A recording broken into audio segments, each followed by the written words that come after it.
Hi guys and welcome back to the Study Squad channel. I was teaching you the NCERT of class 6. Now we are in the chapter 5. आप लोग सोच रहे होंगे कि chapter 4 कहाँ गया, यानी मैंने चैप्टर 3 तो पढ़ा दिया था अभी, मोशन ऑफ द अर्थ यानी पृथ्वी की गतियाँ, है ना। अब चैप्टर 4 कहाँ गया, अब मैं वो आपको बताने वाला हूँ कि चैप्टर 4 कहाँ गया। चैप्टर 4 जो था ना वो रिलेटेड था इससे मैपिंग से, और वो इतना मेरे हिसाब से ना वो आपके लिए इतना काम का नहीं था, इसीलिए मैंने स्किप कर दिया, ठीक है। और जब भी वो ज़रूरत होगी उसकी तो मैं खुद से पढ़ा दूंगा, ठीक है, क्योंकि वो अभी आप समझ भी नहीं पाओगे और वो इतना अच्छा था भी नहीं। सीधी सी बात ये है, उसमें कोई काम की चीज़ नहीं थी, वो सिर्फ मैपिंग से रिलेटेड था। उसमें मैप वगैरह थे छोटे मोटे कि रोड का मैप ऐसे ऐसे होता है, ठीक है, और बीच में समझ के ना ऐसे ये ट्रैफिक वाला होता है, इस टाइप के थे साइन बोर्ड वगैरह। तो वो किसी काम के नहीं थे, मेरे हिसाब से भी कोई काम के नहीं थे। जब होंगे तो मैं खुद से एक्स्ट्रा क्लासेस में पढ़ा दूंगा, ठीक है, कोई टेंशन लेने की ज़रूरत नहीं है। अगर ज़रूरत होगी तो मैं खुद ही पढ़ा दूंगा।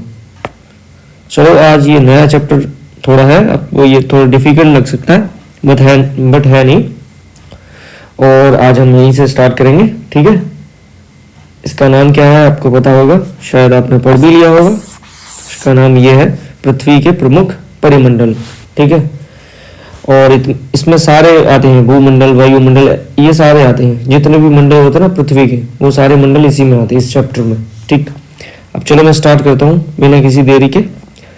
समझ आता रहेगा आपको धीरे धीरे, जो भी चीज़ ना समझ आए कमेंट सेक्शन में आराम से डाल देना। और एक और बात है, वैसे मैं कहता नहीं हूँ लेकिन फिर भी आपका एक दायित्व है कि आप इस जो YouTube चैनल पर अगर कोई नया है तो वो सब्सक्राइब कर ले, और जो अगर पुराना है तो वो शेयर कर दे, ठीक है।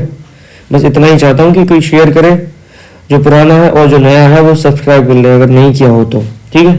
बस इतना ही है। और वो मैं इसलिए बोल रहा हूँ क्योंकि जितनी भी वीडियोज़ है ना वो आपके पास आराम से पहुँच जाए, ठीक है। अगर आप सब्सक्राइब कर लोगे तो बहुत जल्दी पहुँच जाएंगी, ढूंढना नहीं पड़ेगा। और सीधी सी बात है, मैं सारे सब्जेक्ट यहाँ कवर कराऊंगा, ठीक है, सारे सब्जेक्ट NCERT जितनी भी हैं वो सारी मैं ही कवर कराऊंगा, और वो भी पूरी की पूरी 6 to 12th, ठीक है। अभी मैं हिंदी में पढ़ा रहा हूँ, बाद में इंग्लिश में भी पढ़ाऊंगा, ठीक है, साथ में, इसीलिए बोल रहा हूँ। अब ध्यान रखना। चलो अब मैं पढ़ाना स्टार्ट करता हूँ। पृथ्वी के प्रमुख परिमंडल, ये था चैप्टर, और ये 5 चैप्टर है, 4 स्किप कर दिया क्योंकि वो काम का नहीं था, ठीक है, फिर से बता दिया। चलो स्टार्ट करते हैं। जैसा कि आप पहले अध्याय में पढ़ चुके हैं कि पृथ्वी एकमात्र ऐसा ग्रह है जहां जीवन है, ठीक है। मानव यहाँ जीवित रह सकता है क्योंकि जीवन के लिए आवश्यक तत्व जैसे कि भूमि, जल और हवा पृथ्वी पर मौजूद है। समझ गए ना, मानव पृथ्वी पर ही रह सकता है, क्योंकि बाकी जितने भी ग्रह थे मैंने पहले चैप्टर में बताए थे कि जो 4 ग्रह आगे वाले हैं, बुध, शुक्र, पृथ्वी, मंगल, उनपे तो जमीन है, लेकिन 3 पे ऐसा है वातावरण कि उसमें रहने लायक नहीं है,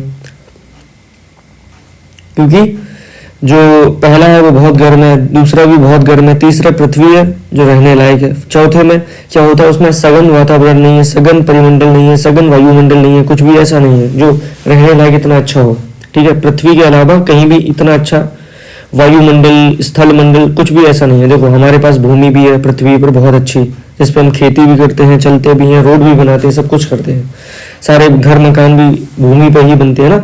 जल भी है हमारे पास, पेड़ पौधों के लिए, हमारे लिए, खुद के लिए, और हवा भी है जिसमें हम सांस लेते हैं। हवा में क्या मिक्स होता है, ऑक्सीजन, वही हम लेते हैं, इनहेल करते हैं, तो हमें उसे आनंद मिलता है।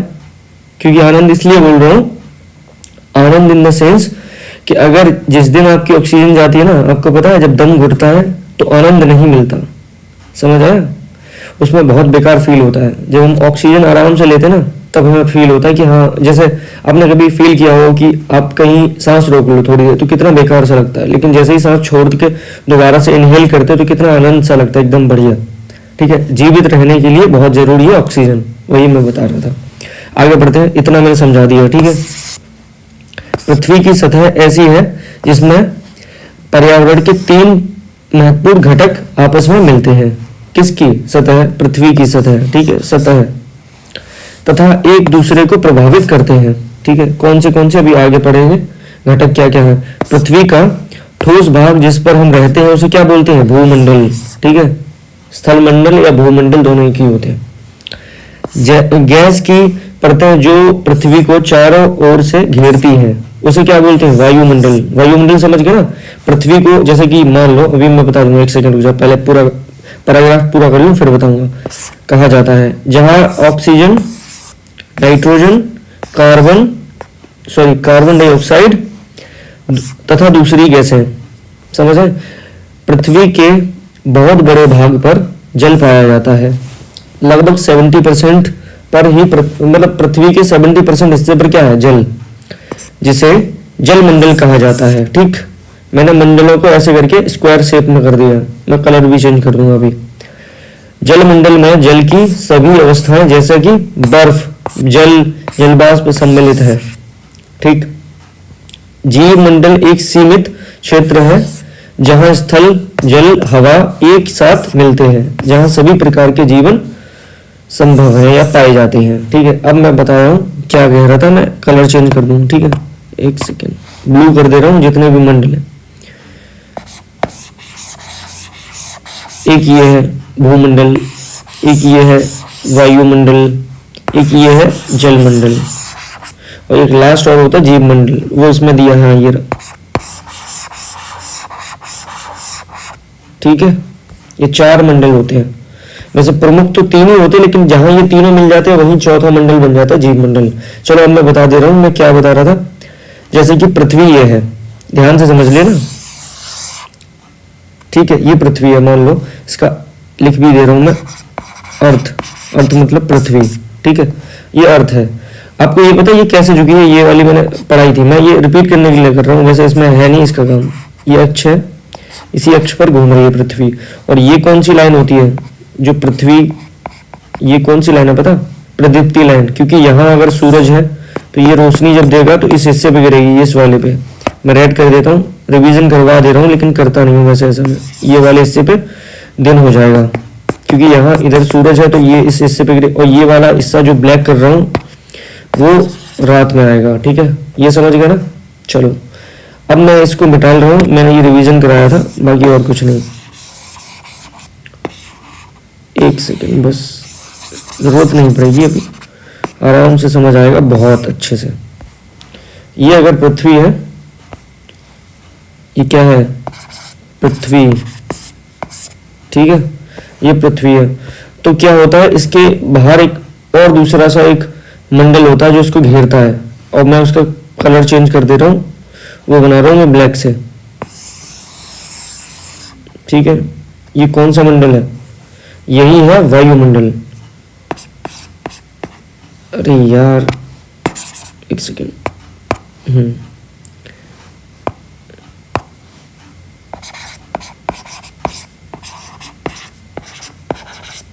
वायुमंडल इंग्लिश में क्या बोलते हैं वायुमंडल को? इधर लिख रहा हूं, एटमॉस्फेयर,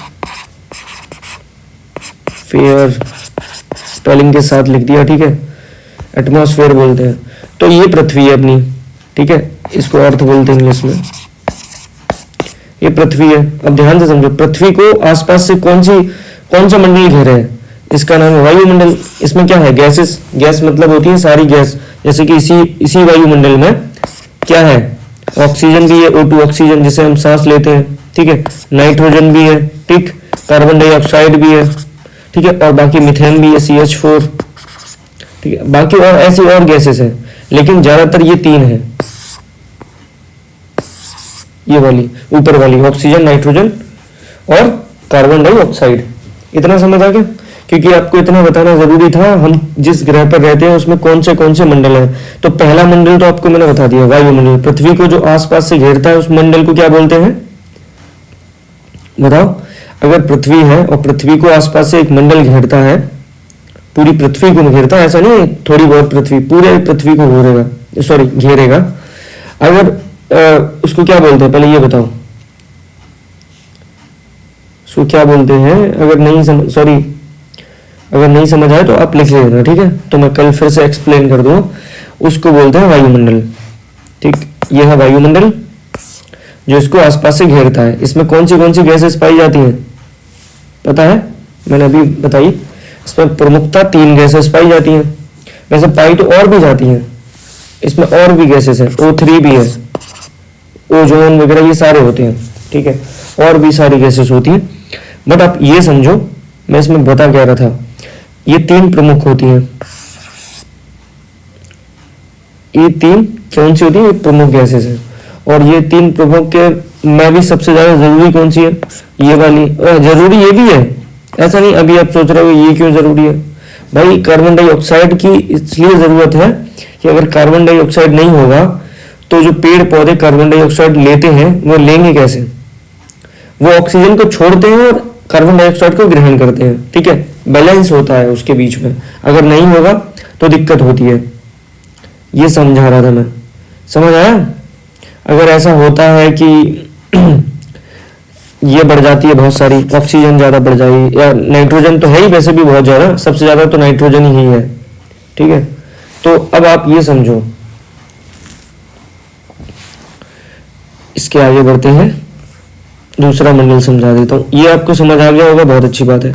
वायुमंडल मैंने आपको यहाँ समझा दिया, ठीक है। अब आ गया भूमंडल। भूमंडल वही है जिस पे तुम रहते हो, मतलब भूमि, ग्रह, जो अपना ग्रह है उस पर जो भूमि है, यानी जगह जिस पर पेड़ पौधे लगे हैं, जिस पर हम टहलते हैं, घर मकान और जितने भी रोड बनते हैं किस पर बनते हैं? भूमि पर, वही भूमंडल है, ठीक है। हाँ देखो, ठोस भाग जिस पर हम रहते हैं वही तो भूमंडल है। आगे जलमंडल क्या होता है? जलमंडल वही जैसे कि पृथ्वी ये है, इसका बहुत सारा हिस्सा, जैसे कि अभी मैं बताऊं 70%, मानो ये 70% है, ठीक है। ये किससे भरा हुआ है? ये कौन से कलर से भरा हुआ है? ये इससे भरा हुआ है। ये क्या बना रहा हूं मैं? पानी है, ठीक है। इसी कलर का होता है ना ब्लू ब्लू, गाना सुना है आज, ब्लू है पानी पानी, वो यही है ब्लू पानी। गाना कोई मत सुन लेना, पता चले नाम बता दिया तो कुछ सर्च करने लगो कि हाँ आज गाने सुन लेते हैं, यही वाला।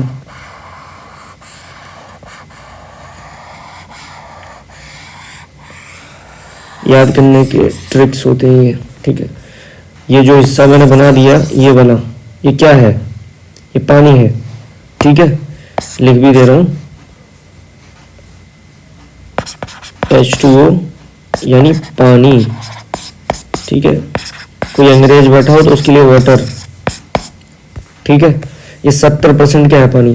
तो जो 70% पानी है, इसी वजह से ये कौन सा मंडल हो गया? ये हो गया जल मंडल, यानी इंग्लिश में कहें तो हाइड्रोस्फीयर। या इंग्लिश लिखी नहीं है, मैं खुद से बता रहा हूँ, ठीक है। हाइड्रोस्फीयर, इसको क्या बोलते हैं? बता ही दिया था, एटमॉस्फेयर, ठीक है। भूमंडल को क्या बोलते हैं? अभी आप बोल रहे हो कि भूमंडल बताया नहीं, बताओ। भूमंडल जो है ये वाला, ये जो बची है भूमि वाला, भूमि तो इसके नीचे भी है, लेकिन इसको क्या बोलेंगे? अगर ये भूमंडल मान लेते हैं तो इसको बोलेंगे, भूमंडल को इंग्लिश में क्या बोलते हैं? देखो पहले भूमंडल लिख दे रहा हूं, इंग्लिश में बोलते हैं इसको लिथोस्फीयर। ये मैं ऑफलाइन पढ़ा चुका हूँ अपने यहाँ, जो बच्चों को पढ़ाता हूँ ना उसमें, लिथोस्फीयर, ठीक है। स्पेलिंग रट लेना, याद कर लेना, जो भी समझो कर लेना, ठीक है। अब मैं पढ़ाऊंगा भूमंडल, आज भूमंडल पढ़ाएंगे सिर्फ, क्योंकि भूमंडल भी समझने की बहुत बड़ी चीज है। कलर चेंज करता हूं ताकि आपको अच्छे से समझ आए। पृथ्वी के ठोस भाग को भूमंडल कहा जाता है, ठीक है। पृथ्वी के कौन से भाग को? ठोस भाग को क्या कहते हैं हम?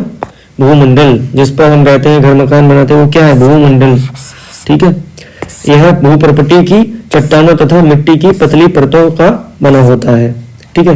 किससे बना होता है? यह भूप्रपटी की चट्टानों, यानी जिस पर हम रहते हैं वो चट्टानों से ही तो निर्मित है, और मिट्टी जिस पर हम खेती करते हैं, सब कुछ ये करते हैं, ठीक है, ये मिट्टी है कि पतली परतों का बना होता है। समझ आ गया? जिसमें जीवों के लिए पोषक तत्व पाए जाते हैं। समझ आया? मिट्टी में ये सारी चीजें पाई जाती हैं, पोषक तत्व होते हैं। अच्छा, आप सोच रहे होगे मिट्टी में कैसे पोषक तत्व होंगे? मिट्टी में अगर पोषक तत्व नहीं होते तो पेड़ पौधे जो उग जाते हैं वो उगते ही नहीं। पेड़ पौधों को यही सब चाहिए होता है, जैसे कि नाइट्रोजन चाहिए होती है, बहुत सारी गैसेस और तरीके के केमिकल्स, सब समझ आया? जो एक तरीके से नेचुरल केमिकल्स होते हैं वो सारी चाहिए होते हैं। मिट्टी में एक खास प्रोपोर्शन में अगर ये सारी चीजें होंगी, यानी खास मात्रा में या अनुपात में ये सारी चीजें होंगी, तभी वहां पर पेड़ पौधे उग जाते हैं।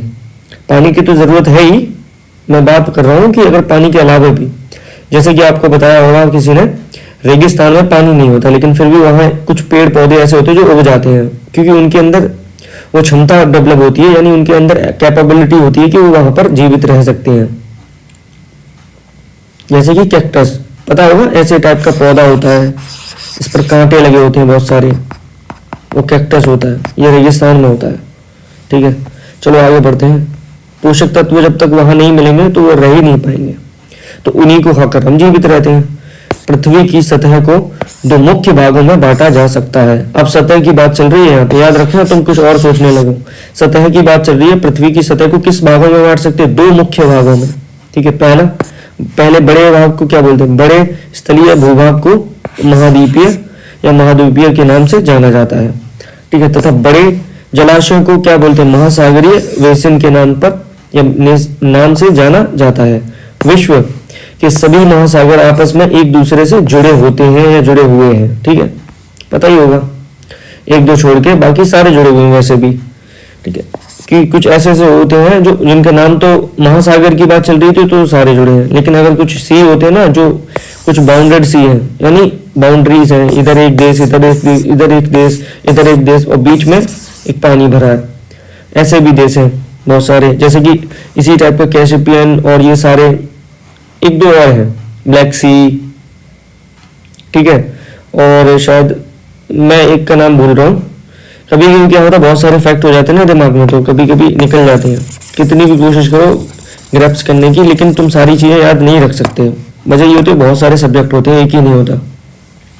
इसके अलावा भी बहुत सारी चीज़ें पढ़ी जाती हैं और वो भी आपको मैं पढ़ाऊंगा। चलो आगे बढ़ते हैं। विश्व के मानचित्र को देखिए। क्या आप सभी स्थलीय भूभाग एक दूसरे से आपस में क्या सभी स्थलीय भूभाग आपस में एक दूसरे से जुड़े हुए हैं या नहीं, ये बात इसमें पूछ रहे हैं। समुद्री जल का तल सभी जगह समान होता है। स्थल की ऊंचाई को समुद्र तल से मापा जाता है, जिसे शून्य माना जाता है। अभी ये भी समझा दूंगा, टेंशन लेने की बिल्कुल जरूरत नहीं, बस मुझे ये पैराग्राफ कंप्लीट कर लेने दो फिर मैं समझाऊं। विश्व का सबसे ऊंचा शिखर माउंट एवरेस्ट, कोई जानता है माउंट एवरेस्ट? माउंट एवरेस्ट ऐसे लिखते हैं, माउंट एवरेस्ट समुद्र तल से कितने दूर है, सॉरी कितना ऊंचा है? समुद्र तल से 8,848 यानी 8,848 मीटर्स ऊंचा है। ठीक है, इसकी एलिवेशन हाइट ये है। ठीक है, अल्टीट्यूड कितना है इसका? 8,848। ऊंचाई को अल्टीट्यूड भी बोलते हैं। विश्व का सबसे गहरा भाग प्रशांत महासागर में है, उसका नाम क्या है? मेरियाना गर्त, यानी मेरियाना ट्रेंच। ठीक है, मेरियाना गर्त बहुत बहुत बहुत नीचे है, बहुत गहरा। ये देखो इतना गहरा है, जिसकी गहराई 11,022 मीटर है। समझ आया? क्या आप सभी को, क्या आप कभी कल्पना की, क्या आपने कभी कल्पना ऐसी की है कि इतनी गहरी जगह पृथ्वी पर है? बताओ। ये मैं पढ़ के नहीं बता रहा, ये मैं खुद से बता रहा हूँ। क्या आपने कभी ऐसी कल्पना की इतनी गहरी जगह पृथ्वी पर है? आप ये समझो कि सबसे ऊंचा पहाड़ कौन सा है? Mount Everest. उसकी हाइट कितनी है? सिर्फ और सिर्फ 8,848। और सबसे नीचा भाग कौन सा है पृथ्वी पर? मेरियाना गर्त। उसकी हाइट, उसके अंदर में कितनी गहराई है? 11,000। यानी पूरा का पूरा माउंट एवरेस्ट अगर उल्टा करके डालोगे वो भी चला जाएगा। समझ आया? ये समझो। इस पर क्या लिखा है? क्या आपने कभी कल्पना की है कि समुद्र की गहराई पृथ्वी के सबसे ऊंचे भाग से इतनी अधिक भी हो सकती है? ठीक है, ये बोल रहे हैं इसमें। यानी अगर आप देखोगे तो मेरियाना गर्त, देखो मान लो ये है माउंट एवरेस्ट। ठीक है, इसकी ऊंचाई कितनी है? 8,848 मीटर। और ये है मेरियाना गर्त, यानी ये समुद्र है ऊपर। देखो मैं बना भी दे रहा हूँ साइड, रुको ब्लैक करके पहले कर रहा हूँ। अरे हट जा, क्या कर, हाँ ये देखो, ये मान लो ये पानी है और इसके अंदर ये पानी ही भरा है। ठीक है, ये लहर सी आ रही है हल्की हल्की, ये समझ लो ये समुद्र है। और ये मेरियाना गर्त ये है, देखो बहुत बहुत बहुत गहरा है। यानी अगर ये आप देखोगे ना, इसको उल्टा करके डालोगे, अब मैं देखो डाल रहा हूँ उल्टा करके, शायद ये अलग हो जाए तो हो जाए, वरना मैं कह नहीं सकता। ठीक है, एक सेकंड रुक जाओ। ये उल्टा करके डालूंगा तो अब देखो मेरियाना गर्त में आराम से चला जाएगा, देखो ठीक चला गया। समझ गए कितना गहरा है ये वाला हिस्सा, जो ये हिस्सा जो गहरा है ना, इसी को क्या बोलते हैं, मेरियाना गर्त। इतना गहरा है ये समुद्र के नीचे। ये कौन सी जगह पड़ता है, ये प्रशांत महासागर, एक महासागर है प्रशांत महासागर, अभी मैं दिखाऊंगा मैप पे, ठीक है। चलो अब आगे पढ़ते हैं। ये मैंने आपको समझा दिया था, तीनों मंडल मैंने अभी आपको बना बना के समझा। ये देखो ये वायुमंडल है, पृथ्वी को जो चारों तरफ से घेरता है। ये जिस पे पानी है इसको जलमंडल बोलते हैं, ये देखो मैंने बना के भी दिखाया। भूमंडल जिस पे भूमि है, और भूमंडल इसमें पढ़ा रहे थे, इसमें क्या है ये पढ़ा रहे थे, इसमें जो इसको क्या है, पृथ्वी की जो सतह होती है उसको दो भागों में बांटा जा सकता है, ठीक है। एक भाग जो होता है, जो एक बड़ा भाग नहीं, एक बड़े स्थलीय भूभाग जो इस पे जमीन है, स्थलीय भूभाग को महाद्वीप बोलते हैं, ठीक है। और दूसरा एक बड़ा जलाशय को जो बहुत सारे समुद्र के नीचे है उसको क्या बोलते हैं, महासागरीय बेसिन। ये देखो यहाँ लिखा भी है, तथा बड़े जलाशयों को महासागरीय बेसिन के नाम से जाना जाता है। समझ आया। और बड़े जलाशय यानी जैसे महासागर के जलाशय हैं, जैसे कि प्रशांत महासागर, उसके नीचे जो जमीन है उसको महाद्वीप नहीं बोल देंगे, उसको बोलेंगे महासागरीय बेसिन, ठीक है। कंफ्यूज मत होना। जो जमीन जिस पर हम पैर रख सकते हैं आराम से उसको महाद्वीप भी बोलते हैं, यानी उसका वो किसी महाद्वीप का हिस्सा है, ठीक है। हम किस महाद्वीप के हिस्से हैं, हम रहते हैं एशिया महाद्वीप पर, ठीक है। समझ गए ना। और जो समुद्र होता है उसके जो नीचे जमीन है जिस पर वो समुद्र का पानी टिका हुआ है उसको बोलेंगे महासागरीय बेसिन, ठीक है। क्लियर कर दिया मैंने अच्छे से। जिसे ना समझ आए वो प्लीज रिपीट कर लेना, और बार बार जितने भी वीडियोस हैं ये बोलना नहीं चाहिए, लेकिन फिर भी आप समझो, जितने भी वीडियोस में पढ़ा चुका हूँ वो सारे रिपीट करते रहा करो टाइम बाय टाइम। अगर करते रहोगे तो जब आगे की एनसीईआरटी जो बहुत ज्यादा हार्ड है वो समझाऊंगा ना तो बहुत आसान से समझ आएंगी। सारी एनसीईआरटी की बात कर रहा हूँ मैं, जो नए बच्चे भी हैं उनकी भी बात कर रहा हूँ, ठीक है। जो पुराने हैं उनसे तो बहुत आराम से बता रहा हूँ कि जितना भी मैं पढ़ा चुका हूँ उसको रिपीट करते रहना बार बार में। ऐसा नहीं कि आप आगे वाला पढ़ते जाओ पीछे वाला भूलते जाओ, ठीक है। समझ गए।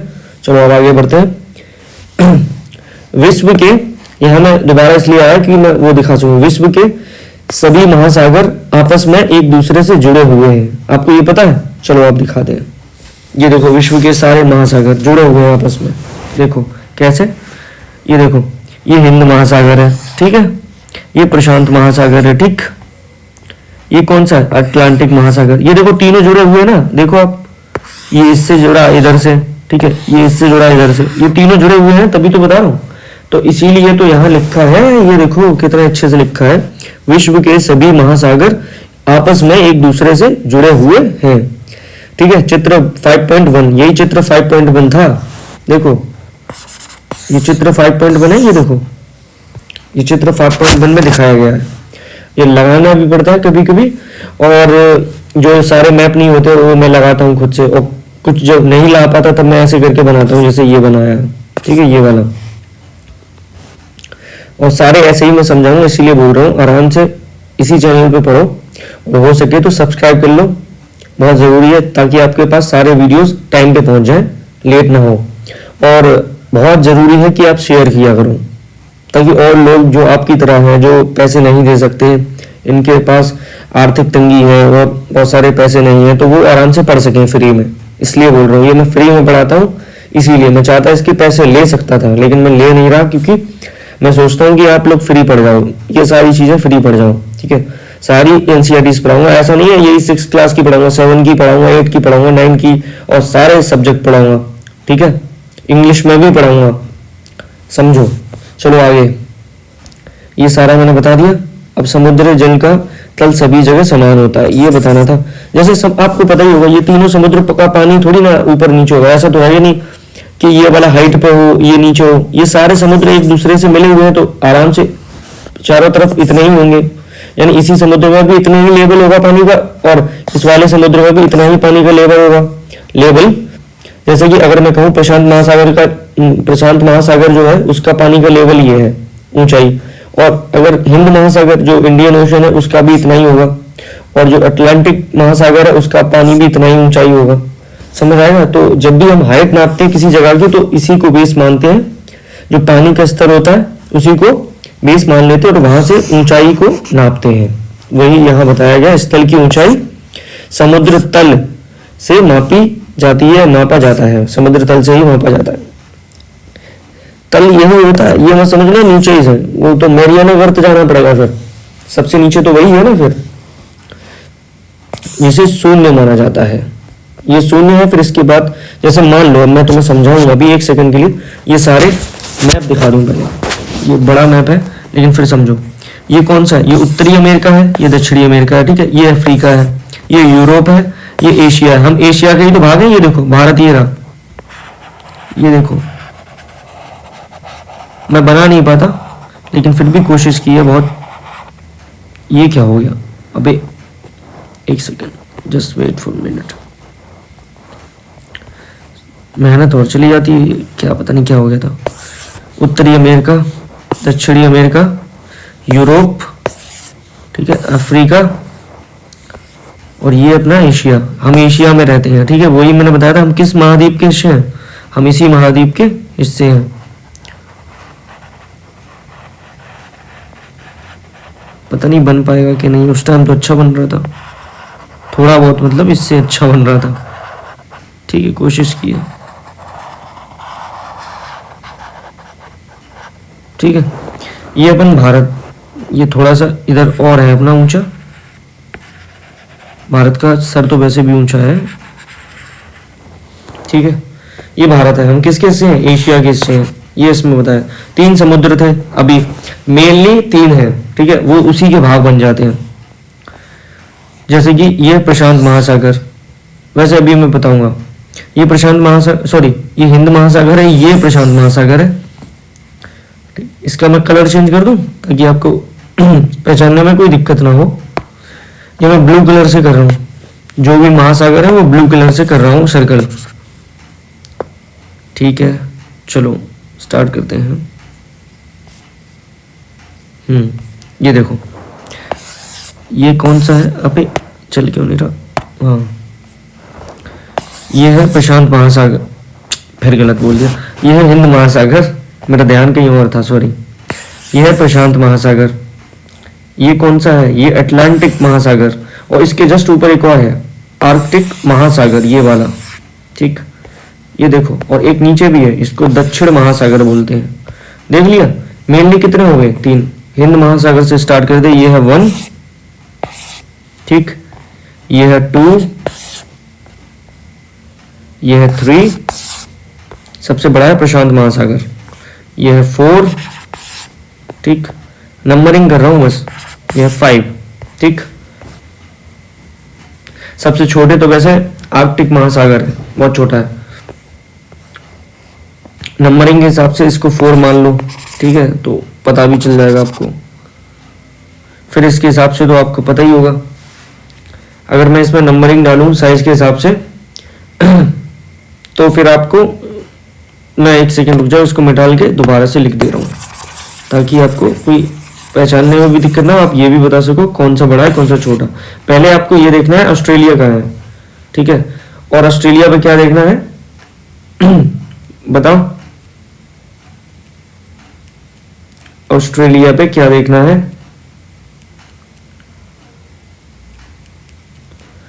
एक पहाड़ है ऑस्ट्रेलिया पे, वो आपको यहां देखना, ये देखो यार, ये पेन नहीं चल रहा था, हाँ ये देखो, ये एक पहाड़ दिख रहा है, इसका नाम पढ़ो, ध्यान से पढ़ना अगर आप पढ़ सको तो, ये पढ़ने की कोशिश करनी पड़ेगी वरना आपको हिंदी समझ नहीं आएगी। अभी मैं हिंदी पढ़ा रहा हूँ, फिर इंग्लिश पढ़ाऊंगा तब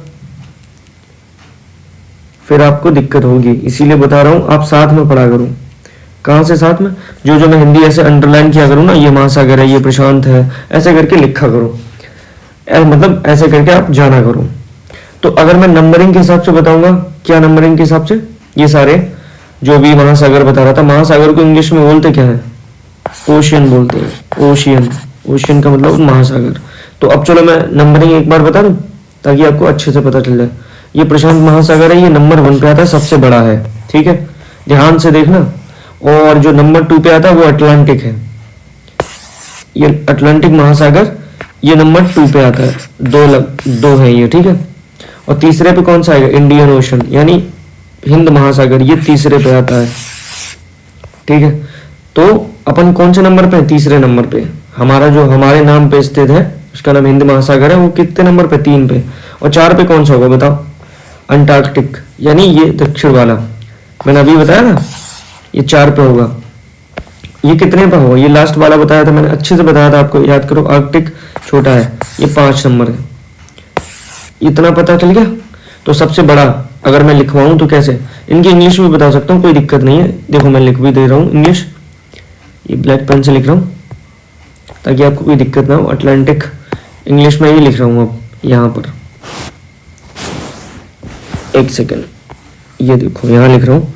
सबसे पहला कौन सा, सबसे बड़ा यानी सबसे बड़ा समुद्र कौन सा है, उसका नाम है पैसिफिक ओशन, पैसिफिक ओशियन। इसको प्रशांत महासागर बोलते हैं, ठीक है, प्रशांत महासागर, ठीक है, सबसे बड़ा। उससे छोटा, उसके दूसरे नंबर पे कौन सा है, अटलांटिक, अटलांटिक ओशियन। और हिंदी में कैसे लिखते हैं, अभी तो देखा,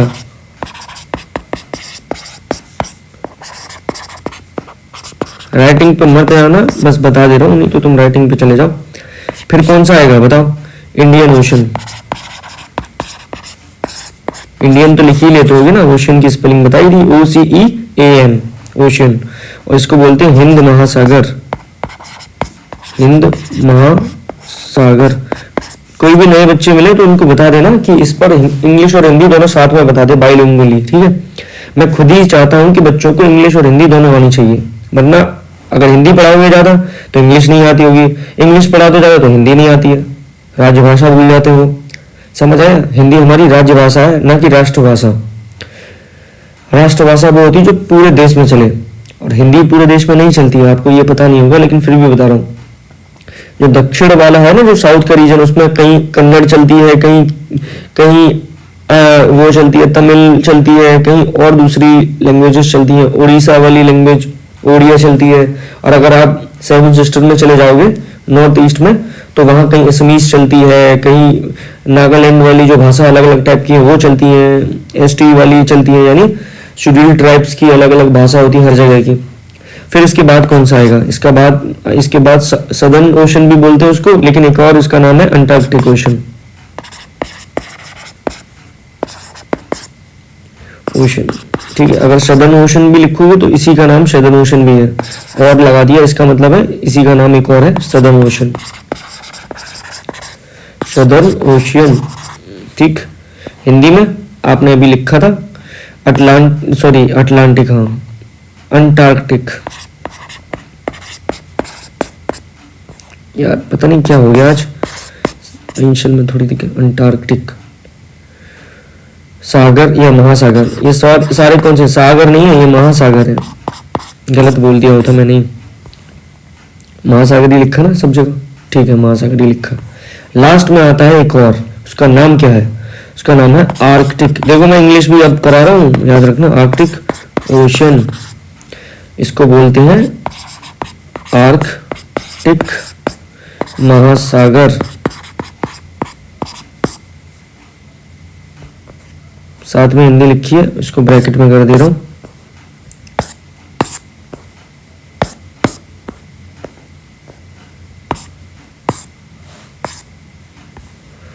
तो पहले नंबर पे सबसे बड़ा कौन सा है, सागर, सॉरी महासागर, उसका नाम है पैसिफिक ओशन, हिंदी में प्रशांत महासागर। दूसरा अटलांटिक, ठीक है। तीसरा इंडियन ओशन यानी हिंद महासागर। चौथा अंटार्कटिक, ठीक है। और पांचवा आर्कटिक। 5 सबसे मेन ओशन है वो इसमें बता दिया मैंने। और ये कहां से क्यों बताया, ये इसलिए बताया, ये देखो ये यहां पर आ रहे थे, देखो मैंने कहा था वो न्यू हो गई, समुद्र तल वाला, ठीक है। ये होता ना, ये महासागरीय बेशन, इसके बारे में बताया मैंने अभी। महासागरीय बेशन यानी जहां महासागर है, इनके नीचे एक बेशन है जहां पर ये टिके हुए हैं, उनको महासागरीय बेशन बोलते हैं। और यहाँ देखो विश्व का सबसे ऊंचा शिखर माउंट एवरेस्ट, मैंने बताया था अभी, डाल के भी दिखाया था कैसे नीचे चला जाएगा। सबसे ऊंची हाइट इसकी कितनी है समुद्र तल से? अगर कहें कोई कि माउंट एवरेस्ट की हाइट कितनी है तो बोलोगे 8,848। ये माउंट एवरेस्ट की हाइट है। माउंट एवरेस्ट की हाइट कौन सी है? ये वाली है 8,848। ठीक है, ये है माउंट एवरेस्ट की हाइट। इतना समझ आ गया ना। हिमालय जान तो हिमालय की ये चोटी है ये माउंट एवरेस्ट। और विश्व का सबसे गहरा भाग कौन सा है? यानी ये तो सबसे ऊंचा हो गया, यानी अगर ये पृथ्वी है और पृथ्वी पे सबसे ऊंचा भाग कौन सा है? ये है माउंट एवरेस्ट। और सबसे गहरा पृथ्वी पे भाग कौन सा है? ये पानी के नीचे है, इसका नाम है मेरियाना गर्त। ये लिखा मेरियाना गर्त, ये बहुत गहरा है, बहुत ही ज्यादा, बहुत ज्यादा। सोचो सबसे ऊंचा जो भाग है पृथ्वी पे वो है 8,848 और सबसे गहरा कितना है? 11,022। यानी ये पूरा माउंट एवरेस्ट उसमें अंदर चला जाएगा समुद्र के, इतना गहरा है। कहाँ, किसका भाग है ये मेरियाना गर्त है।